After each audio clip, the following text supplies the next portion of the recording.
Deixa eu aproveitar que a gente está aqui conversando sobre CPI para chamar o senador Alessandro Vieira. Seja muito bem-vindo, senador, mais uma vez aqui ao Estúdio I. Muito obrigada pela sua participação. Estamos falando do médico Carlos Carvalho, aqui o senhor está acompanhando a nossa discussão. Último depoimento da CPI, não vai ter mais Queiroga, vai ter esse médico agora. E o Otávio estava levantando o que seria desse depoimento, uma vez que ele já foi muito reticente hoje nas suas declarações. O que o senhor espera? Boa tarde, um prazer estar falando com vocês. A expectativa é que ele possa passar uma opinião técnica, ou seja, reportar para a comissão tudo aquilo que a Conitec já avaliou. O fato de você não ter a votação e aprovação do relatório não esconde o fato de que toda a documentação já foi analisada. E, a priori, o que nós temos de conclusão é que nenhum desses medicamentos funciona ou tem alguma utilidade relevante para o tratamento ou prevenção da Covid. É nesse sentido que a gente espera ouvir esse profissional. Natuza, uma pergunta para o senador? Senador, hoje na entrevista, boa tarde para o senhor, seja bem-vindo aqui no Estúdio I. Hoje, mais cedo na entrevista, eu achei que o que o professor Carlos Carvalho falou não estava completamente combinando com a expectativa de alguns senadores da comissão parlamentar de inquérito. Porque o que esses senadores com quem eu falei diziam? Não, é muito importante que vá o professor Carlos Carvalho, porque ele fala exatamente o que ele pensa da cloroquina, que não funciona. Alguns senadores chegaram, inclusive, a manifestar que ele iria levar o relatório, né, o estudo em si. O que não me pareceu claro hoje na entrevista que ele deu à Globo News. E que talvez a expectativa em relação ao depoimento dele esteja alta demais para quem quer dar mais moldura à ideia de que a cloroquina é um medicamento ineficaz. Porque se for para ouvir um médico, a opinião de um médico, poderia ir outro médico. Agora, se for para ouvir o representante de um estudo, ele teria que falar sobre esse estudo. Se ele não falar sobre o estudo, qual é o interesse da CPI em levá-lo? Então eu fiquei um pouco, assim como o Otávio e o Valdo, eu estou um pouco confusa se ele de fato é o nome para encerrar essa série de depoimentos da Comissão Parlamentar de Inquérito. Eu não tive nenhum contato com ele, Natuza, antes do depoimento. O senador Omar Aziz, com certeza, conversou com ele. E eu não tenho também grandes expectativas. Os fatos são notórios, né? Você não tem nenhum estudo sério no mundo inteiro que aponte utilidade no uso desses medicamentos. A expectativa é que ele apenas reproduza esse tipo de situação, ele possa esclarecer algum ponto específico desse relatório, que já é de amplo conhecimento, mas nada além disso. Não imagino que vamos ter um depoimento bombástico ou com declarações fortes. Não deve ser essa a linha. Senador, Otávio Guedes aqui do Rio de Janeiro, bom dia, boa tarde.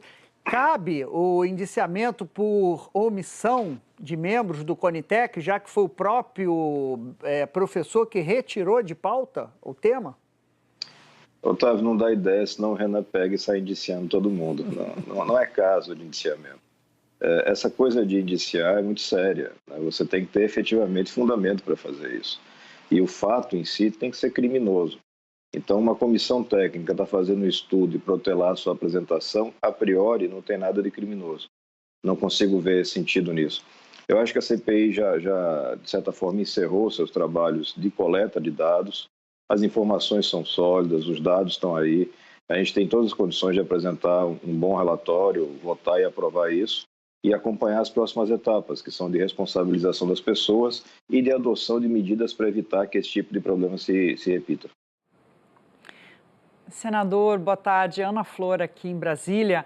Nas conversas com os senadores, o senhor tem defendido um número menor de indiciados. Isso é verdade? Por quê? O que o senhor tem em mente? É preciso focar em gestores públicos, por exemplo? Ana, a gente tem que identificar o que tem efetivamente impacto na pandemia. E o impacto foi causado pelos gestores públicos, pela cadeia de comando que começa com Jair Bolsonaro e chega a servidores do Ministério. Não adianta desperdiçar energia discutindo opiniões de internet, divulgadores de fake news. eles têm sua relevância nesse contexto, mas ela não é tamanha que permita o indiciamento. A gente tem que lembrar que nós temos inquérito em andamento no Supremo, nós temos uma CPMI de fake news específica para falar sobre desinformação. Eu não preciso, de forma atropelada, querer indiciar todo mundo agora. Agora eu tenho que cuidar, e acho que esse deve ser o centro, daqueles que causaram mortes evitáveis. Aqueles homens e mulheres que, por ação ou omissão, contribuíram para que o Brasil perdesse mais gente do que seria necessário numa situação dessa de pandemia. Os estudos apontam de 120 a 400 mil mortes evitáveis. É muita coisa. É mais do que suficiente para você ter um relatório robusto.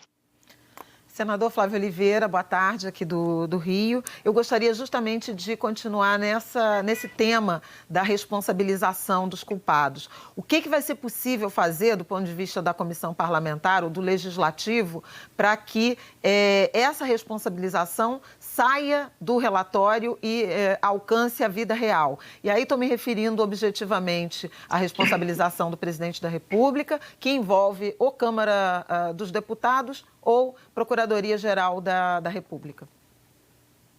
Como a gente não pode contar com uma postura muito ativa, nem de Augusto Aras, nem de Arthur Lira, ao longo dos últimos meses a gente foi trabalhando em teses jurídicas que possam suprir a omissão.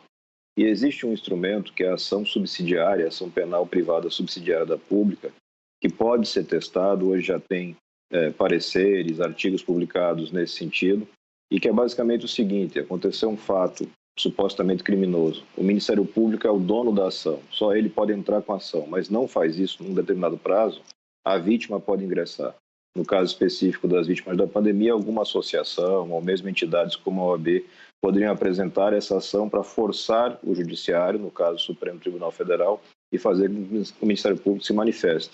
Eu espero que não seja necessário. Os fatos são muito graves, as provas são fortes. Eu imagino que Augusto Aras deve pensar na sua família, na sua biografia, antes de se omitir mais uma vez.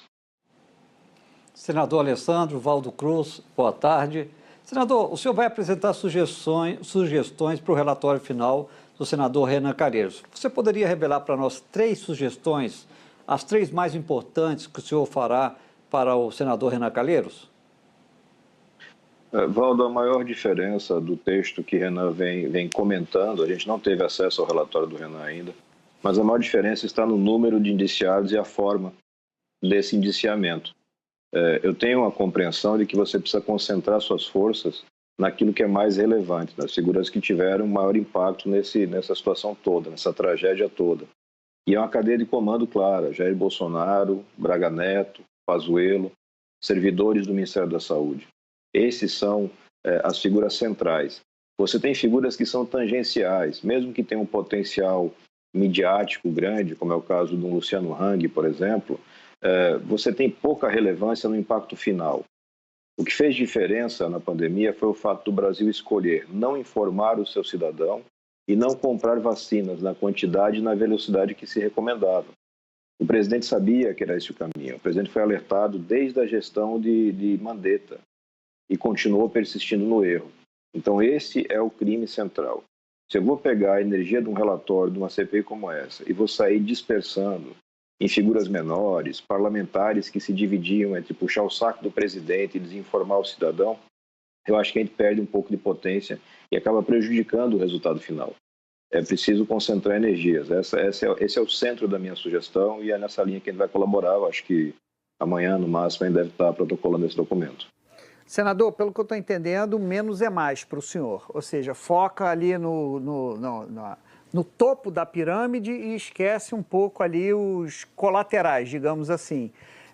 O senhor citou Bolsonaro, Braga Neto e Pazuello. O Braga Neto não foi ouvido. Mesmo assim, cabe um indiciamento de quem não teve, digamos assim, seu direito de defesa? Cabe indiciamento. As provas com relação à atuação de Braga Neto são muito evidentes. Braga Neto foi determinado como coordenador da resposta brasileira. Toda a negociação de vacinas passou pelo Braga Neto. Todo o trabalho de decisão do que se fazia ou não se fazia no governo passava pelo Braga Neto. Infelizmente, a comissão não conseguiu reunir maioria de votos para convocá-lo. Eu respeito a opinião dos colegas, mas isso não afasta o cometimento de crime, que me parece muito evidente.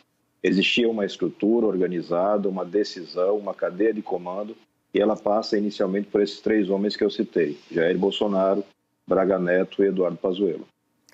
Então, senador, aproveitando que o senhor está falando de foco, mas que ainda há muito trabalho a ser feito, eu preciso lhe perguntar sobre a frente parlamentar que está sendo pensada aí, algo a ficar de olho em todos os próximos passos da CPI depois da entrega do relatório. O senhor acha que vai ser um trabalho fundamental e que vocês vão conseguir manter essa frente parlamentar ativa?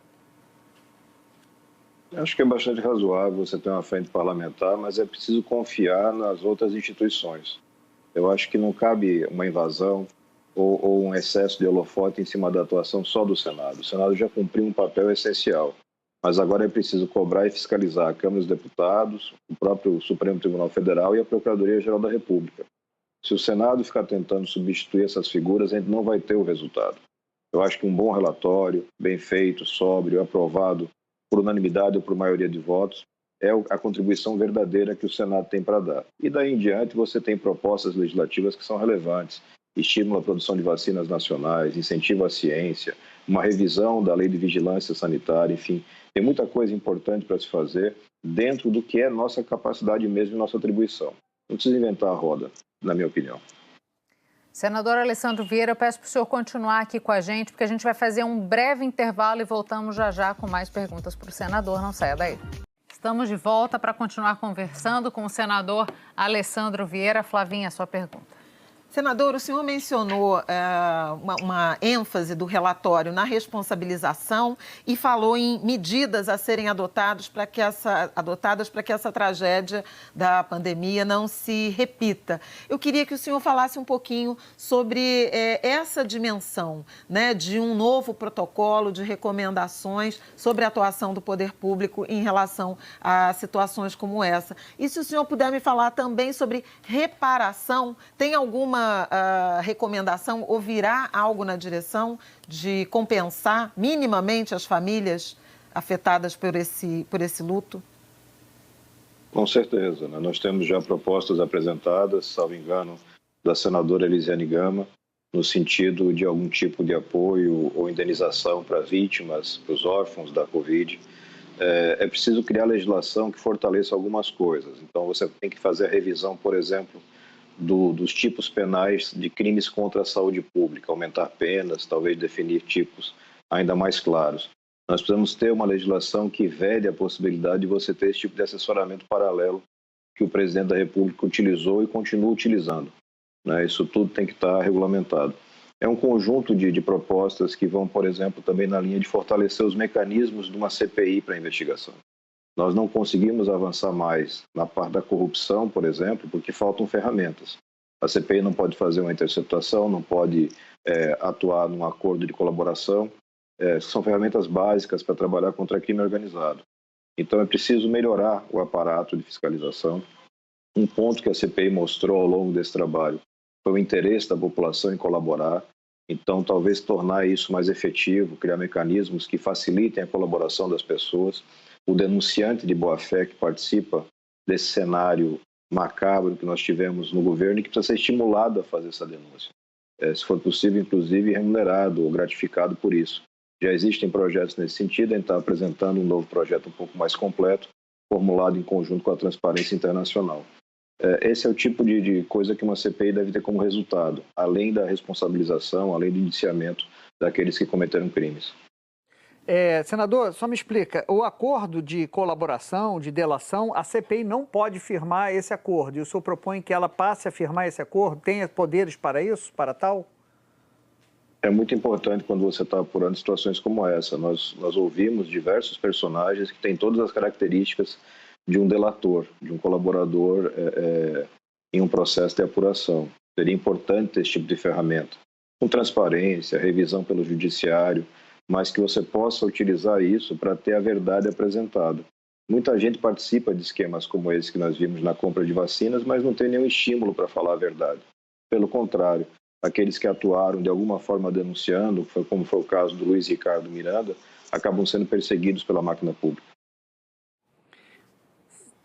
Senador, a gente viu nessa CPI um grupo bastante unido de senadores, até A gente imaginava que fosse haver mais rachas ao longo do tempo e é impressionante como esse grupo se manteve coeso e no comando, claro, de toda a comissão. O senhor vê isso continuando no plenário do Senado e mesmo para tomar esse tipo de decisão, aprovar as legislações necessárias, por exemplo, para compensação de pessoas ou para mudança nessa regra para CPIs e outras mais que possam vir? Eu acredito, Ana, que nas medidas que vão derivar da CPI, nós vamos continuar tendo uma boa unidade. Nunca você vai ter unanimidade na decisão. É claro que os interesses pessoais, partidários acabam influenciando, mas algumas coisas superam. A gravidade é muito, muito elevada. O Brasil perdeu gente demais. O Brasil foi governado de uma forma trágica, descontrolada, no seu pior momento. Isso junta as vontades, mesmo de gente que pensa de forma totalmente diversa em vários assuntos. Eu não tenho identidade ideológica com Renan Calheiros, ou de conduta, mas dentro do trabalho da CPI é importante e a gente tem colaborado para que as coisas aconteçam. Acho que isso vai continuar no plenário, pelo menos nessas matérias. Senador Alessandro Vieira, agradeço mais uma vez a participação aqui conosco. Sabemos que estão na reta final, muito trabalho a ser feito e, como sempre diz Otávio Guedes aqui, a CPI não é o final, é só o ponto de partida ainda de muita coisa que precisa ser vista. Lhe agradeço muito. Obrigado pelo espaço, até a próxima. Até a próxima, boa tarde.